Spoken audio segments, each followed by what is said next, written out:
尼克来了，很多朋友问猫猪怎么好久不更新网友投稿了呢？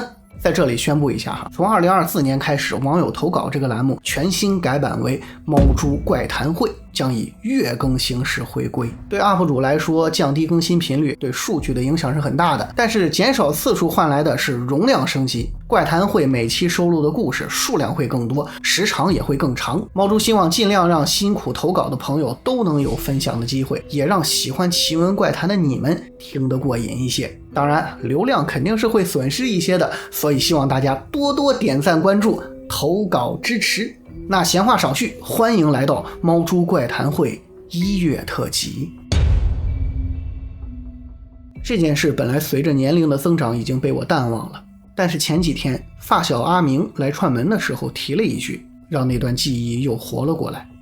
事情发生在我读初2那年，学校的后山有一座小庙，说是庙，其实跟神龛差不多，里面供奉的也不是菩萨，而是土地公婆。小庙旁边不远就是一个信号基站，高塔下面是类似配电房的建筑，信号塔的中层有一个平台，估计是方便工作人员做维护用的。我们当时很喜欢偷偷爬上去玩，平台差不多有7米高，站在上面视野特别开阔。有一回我和阿明上去玩，他先爬上去后突然冲我喊道：“你快来看，那是俩什么东西？”我跟着爬上来，顺他指的方向看过去，是一处草丛，旁边有2坨黑乎乎的人影。说是人影，其实只有人的轮廓。那俩东西通体黑毛，差不多20-30公分高。阿明的性格按我们当地话说是个天棒娃，就是有点彪有点虎的意思。他从兜里掏出个放炮用的打火机，冷不防朝人影丢了过去。就是这么巧，打火机刚好砸到其中一个的脑袋，人影猛地回头，脸上没五官，只有一对漆黑的大眼睛直勾勾地盯着我们，盯了一阵转身跑了。等我们反应过来爬下去找了一圈，却什么也没找到。那天回去之后，阿明就反复高烧，说起了胡话，在医院输了几天水也没有好转。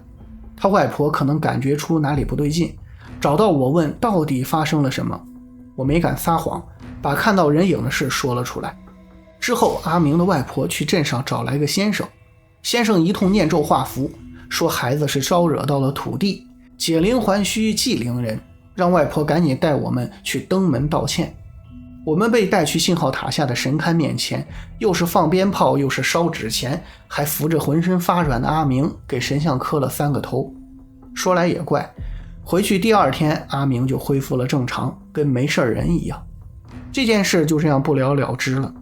半个多月后，我们不长记性又偷偷跑到后山上摘橘子，路过信号塔的时候发现神龛还在，但是里面的神像却不见了，也不知道是被人拿走了，还是那对公婆不想再被熊孩子打扰，自己搬家了。这是我初2军训时遇到的事儿，虽然已经过去很久，但还是让我心有余悸。那时我在河南焦作上学，初2那年学校组织了一次军训，军训的地方和学校是分开的，提供住宿和伙食，10个人一个房间，住的是上下铺。我分到的床位和宿舍门正好斜对角，躺在床上抬起头，几乎能看到整个房间。事情发生那天，我们组织集体拉练，目的地是一个名叫凤凰山的地方，具体路程有多远我不知道，但是我们整整走了1个上午。我本以为凤凰山是个旅游景点之类的地方，可到地方才发现原来只是一座偏僻的小山头，上山只有一条土路，仅能通过1-2个人。好不容易爬上山头，学校给发了点火腿肠、面包和矿泉水，让所有人原地休整。当然管得并不严，可以适当自由活动。正在休息的时候，小山头的另一边却出现了一阵骚动。我当时凑热闹跟上去看，没想到山头另一侧竟然有个1米多深的凹坑，凹坑里立着几块歪歪扭扭的墓碑。我比较胆小，只敢远远地看，但是有几个胆大的同学竟然在凹坑里跳来跳去，甚至骑到了墓碑上头。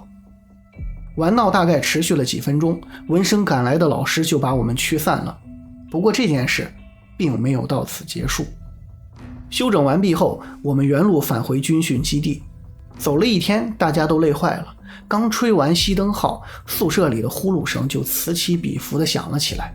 我也又累又困，但躺在床上却有一种说不清的感觉，就是睡不着，总觉得会发生什么事儿。果然，没有任何预兆的，斜对角的宿舍门开了。我眼睁睁地看着门被一股无形的力量推开，不是风，因为当时天气闷热，根本就没有风；也不是老师，因为老师查寝都会打着手电转一圈，确认所有人都在床上。就在我纳闷的时候，一个黑乎乎的东西挪了进来，外形像是个人，四肢却显得很不协调。我的心跳骤然加快，凉意瞬间遍布全身。只见那黑东西爬上靠近门口的床架，开始在床铺间跳来跳去，甚至还骑在几个同学身上晃悠。可奇怪的是，稍微一碰就会嘎吱作响的床架子居然没发出一点声音。猛然我想起了白天凤凰山上那几个同学在坑里跳来跳去，骑到墓碑上玩闹的画面。我不敢动，用只有自己能听到的声音念叨：你不要过来，白天的事儿跟我没关系。最后一个字刚出口，宿舍门竟然吱的一声关上了，那个黑东西也不见了。我不确定他到底走了没有，只好闭上眼装睡，不知不觉就真的睡着了。第二天起床之后，好几个同学说身上酸疼，出现了青一块紫一块的淤痕。大家都以为是训练时不小心碰的，只有我注意到那些身上出现淤青的同学刚好就是在凤凰山上骑墓碑的那几个。我家是河南平顶山农村的，我从小身体很弱，出生的时候不会哭，据说医生用管子插进我喉咙里吹气才勉强活下来。小时候的我经常生病，几乎是皮包骨头，甚至一度被怀疑受了虐待。不知道是不是这个原因，10几岁之前我总能听见或看见一些奇怪的东西。第一件怪事发生时，我大概2、3岁，前后什么都不记得了，唯独留下了这段记忆。我家院子里有2间房，一个瓦房，一个平房。平房用来做饭和存放粮食，瓦房则是住人的。当时是个秋天，爸妈在重庆打工，家里只有我和奶奶2个人。按奶奶的记忆，她当时在平房做饭，让我一个人在主屋玩。大概傍晚5、6点的时候，她突然听见我在哭，赶紧过来问怎么回事。我告诉她，有个老头拍我的肩膀，让我跟他走。而在我的记忆中，当时我正一个人在玩，突然感觉被人拍了拍肩膀。但很奇怪，我并没有扭头看，脑子里却浮现出了一张老头的脸。那个老头不胖也不瘦，牙掉了好几颗，说让我跟他走。我觉得很害怕，就哇哇大哭起来。奶奶跑过来问我怎么回事，我就一五一十告诉了她。但她在家里转了一圈也没见到所谓的老头，只当是我年纪小说的胡话。这件事直到现在奶奶还经常当笑话来讲，可每次讲都让我起一身的鸡皮疙瘩。第二件怪事发生在我上初中的时候，当时爸妈已经从重庆回来，带我进城居住了。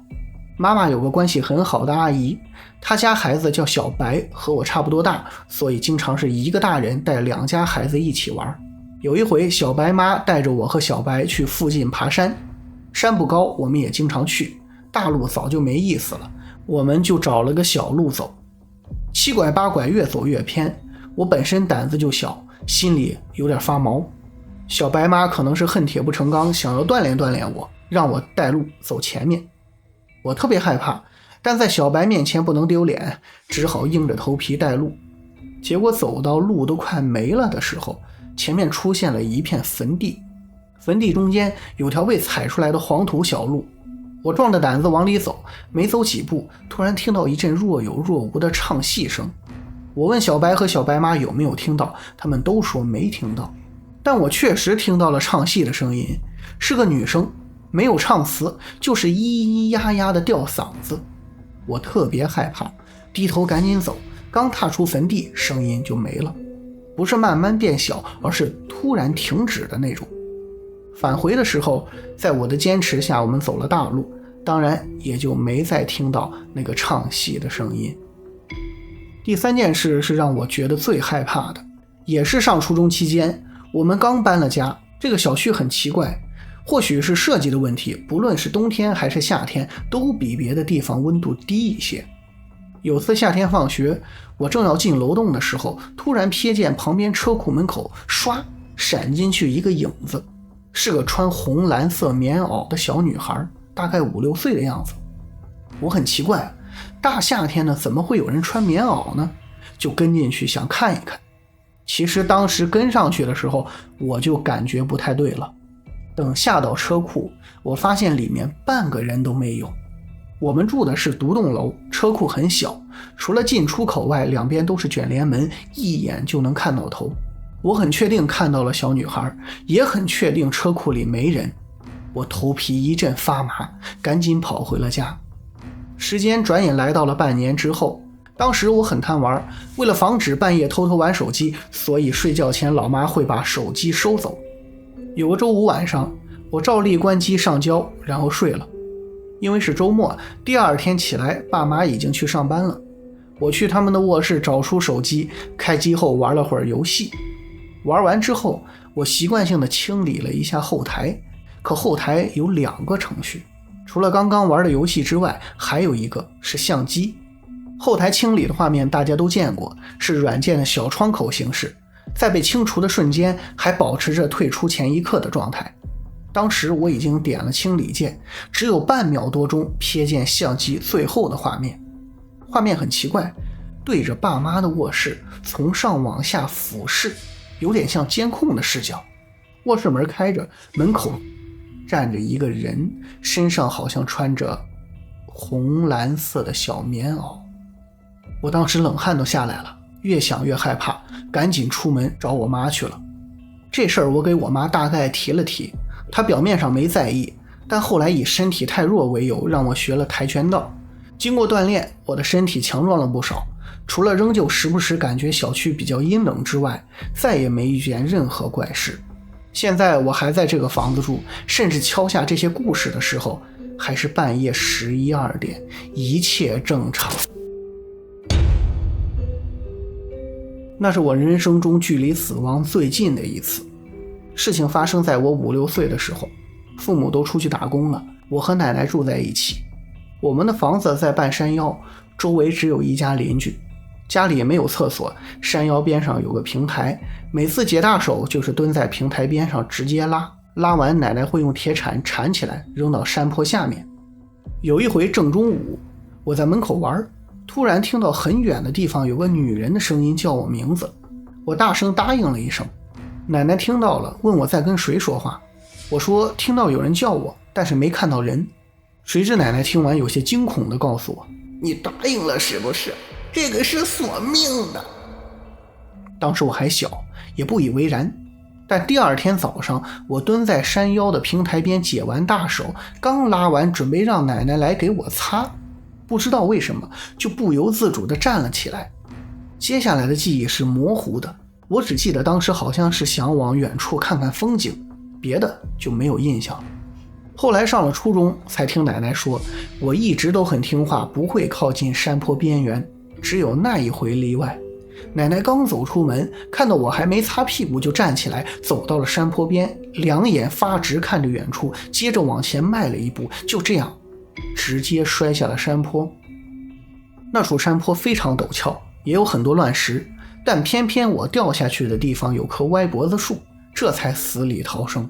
虽然那段掉下山崖的记忆仍旧不清不楚，但直到今天，每次有人喊我的时候，我总会下意识地先确认一下才答应。这件事是上初中时同学的奶奶给我们讲的。据说她小的时候，他们村子里头有一棵老树，传说已经活了上100年。这个树据说很神奇，谁家要是行善做好事，他家的水缸里头就能看见树枝的影子，日子也会过得越来越好。所以附近几个村庄都把这棵树叫做神树。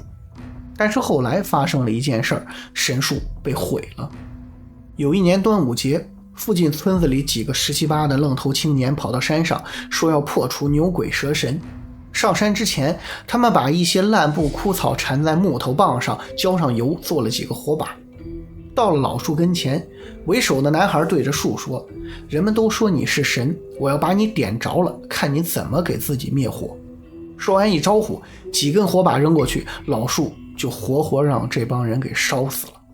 为首的男孩见大功告成，拍拍屁股，领着一帮跟班下山回了家。可到家门口的时候，有个要饭的老婆婆正好路过，突然打了个冷战，对男孩说：“你烧死我，我也烧死你。”说完回过神，又跟没事人一样走了。男孩正在兴头上，认为是这个老婆婆在吓唬他，结果报应很快就来了。几天后，男孩家里人刚好有事都出去了，等回来却发现男孩蜷缩在灶台前，被烧得浑身漆黑，就像一块烧焦的大木头。看意思他可能是想生火做点饭，不知怎么的，衣服被灶堂里崩出的火给点着了。可很奇怪，一个大活人几乎不可能让那点火烧死，而且屋里其他东西一样也没有被点着。接下来一起上山的几个孩子开始陆续发生意外，有烫伤的，有烧伤的，其中一个的手指头都给烧掉了。后来家里一追问，几个人才承认是他们烧的神树。家里人带着他们上山，对着残留的树桩又磕又拜，可老树已经烧成了烂木头，终究是活不过来了。之后这些人虽然没有再受过什么奇怪的伤，但吓人的疤痕却一直跟随他们终生。讲故事前要先说一下我们小区门前的布局。我们家住的是个老小区，出了大门要走出去需要穿过一条南北向的胡同，胡同两边以前都是住宅，后来慢慢人都搬走了，大多数都空置了。在胡同一半的位置往东岔出去一条小巷，小巷尽头以前是一户人家，后来被一堵红砖墙堵上了，整体是个 T 字形的布局。我上小学的时候，有一年暑假晚上，我妈去邻居阿姨家串门，我就和阿姨家的孩子小范还有另一个朋友小六一起到小区门口打弹珠。玩着玩着，随着弹珠越打越远，我们就不知不觉钻到了胡同中间小巷岔口的位置。岔口上面只有一顶老式的大盖子路灯，因为接触不良，动不动就闪一阵儿。这时候已经很晚了，四周很安静。忽然没来由地吹过一阵冷风，按说夏天晚上有风应该是舒服的，但我当时却觉得寒毛倒竖，打了个冷战。接着就听到夸嗒夸嗒的声音，听上去很耳熟。我们学校有个很漂亮的音乐老师，平时穿高跟鞋走路，就是这个声音。但是此时此刻，在僻静的胡同里，高跟鞋伴着回音，说不出的诡异。我抬头往周围看了看，突然看到那条小巷的尽头出现了一个人，是个穿着大红色连衣裙的女人。她正不紧不慢地往岔口走过来。小巷里明明没有灯，但那件红色连衣裙却显得特别鲜艳。我虽然年纪小，但不傻，那个小巷子里面早就被红砖墙给封上了，这女人是打哪儿出来的呢？好巧不巧，头顶上的大盖路灯也开始应景地闪了起来。我感觉浑身发麻，想叫上小范和小六赶紧跑，却发现他俩都蹲在那儿一动不动，怎么喊都没反应。我伸手想去拉他们，结果刚碰上，两个人突然褪色了，就像彩色电视机里的人突然变成黑白的那种感觉。我拔腿就跑，虽然双腿发软，但从来没有跑得那么快过。终于我冲进了小区大门，一进小区，空气瞬间热了起来，各种声音也都突然回来了，甚至清清楚楚地听见有一家打牌的吆喝声。我脚下没留神，绊了一跤，手上膝盖上都擦破了皮，再爬起来，发现小范和小六也在身边，也都摔得呲牙咧嘴。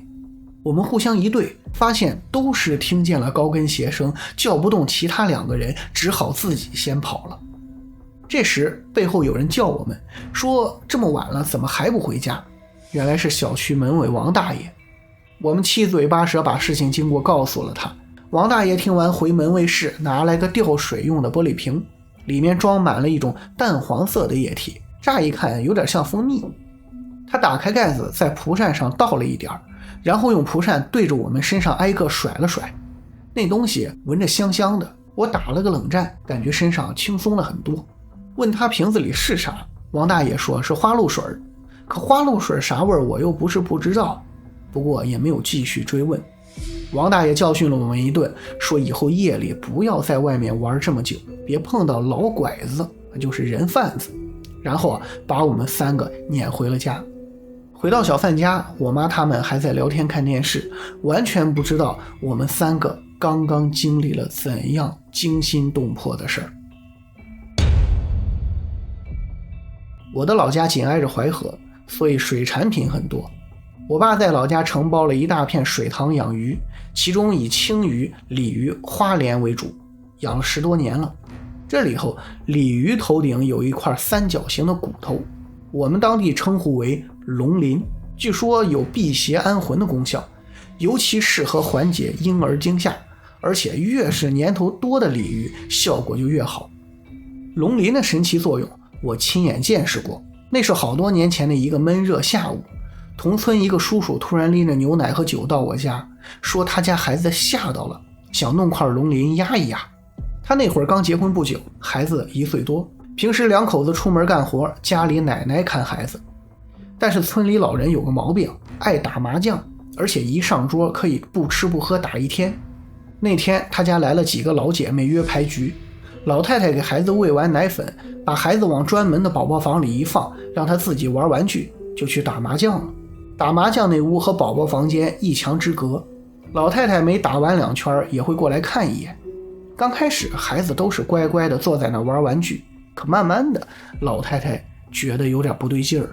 孩子不知从什么时候开始，一直保持着冲着墙角的姿势坐着，还一阵一阵的拍手笑，就好像有个人在逗他一样。可是他面前明明除了墙什么都没有。老太太觉得不对劲了，赶紧从身后把孩子拦腰抱起来，可手碰到孩子的一瞬间，孩子一个机灵，然后开始放声大哭，怎么哄都哄不好。到最后眼看着都要抽过去了，老太太害怕出事儿，只好打电话让孩子爸妈赶紧回来。2口子回家一看，孩子哭得满脸通红，浑身发烫，已经发烧了。一家人赶紧跑到卫生所给孩子吃了药，可烧怎么也退不下来。一个来打麻将的老太太说，这孩子可能是吓着了，让他们搞一块龙鳞带上试一试。那家叔叔这才跑到我家来求龙鳞。龙鳞这种东西别人不好弄，我家还是有的。我爸找了块鲨鱼留下的龙鳞，穿个洞给他戴在孩子的身上。可能是巧合，龙鳞戴上不一会儿，孩子就不哭了。当天晚上烧也就退了。本以为事情到此就结束了，可从那以后，他家孩子说什么也不愿意一个人待在宝宝房，大人只要一离开他就哭，这样房间慢慢的也就闲置了下来。过了段时间，孩子妈妈准备把房间重新收拾一下，可进去却发现里面被翻得乱七八糟，地上还扔着剪刀、螺丝刀之类非常锋利的东西。问家里人都说不知道这些东西是怎么来的。接着有一回，他在那间屋里正给孩子喂奶呢，边喂边刷着手机，突然另一边没喂奶的乳头一阵剧痛，赶紧撩开衣服一看，以乳头为中心的地方出现了一块椭圆形的类似于咬痕的印子，不一会儿就红肿了起来。简单比了一下，这不是一个婴儿能咬出的大小，更像是一个成年人。打那起，那个房间就彻底成了杂物间。他们一家人又找到我爸，每人又弄了块龙鳞戴在自己的身上。关于龙鳞，我们这边一直有个传说，说某位掌管动物的神会给每条有资格跳龙门的鲤鱼发一个类似通行证的东西，贴在他们的脑门上，也就是所谓的龙鳞。当然，具体为什么说它可以治疗小孩惊吓，没有可靠的解释，大概率是一种心理作用吧。好了，这就是猫猪怪谈会1月特辑的全部内容，不知道有没有听过瘾呢？如果你也有奇闻异事或者诡异经历，欢迎私信投稿给猫猪，咱们下个月特辑再见。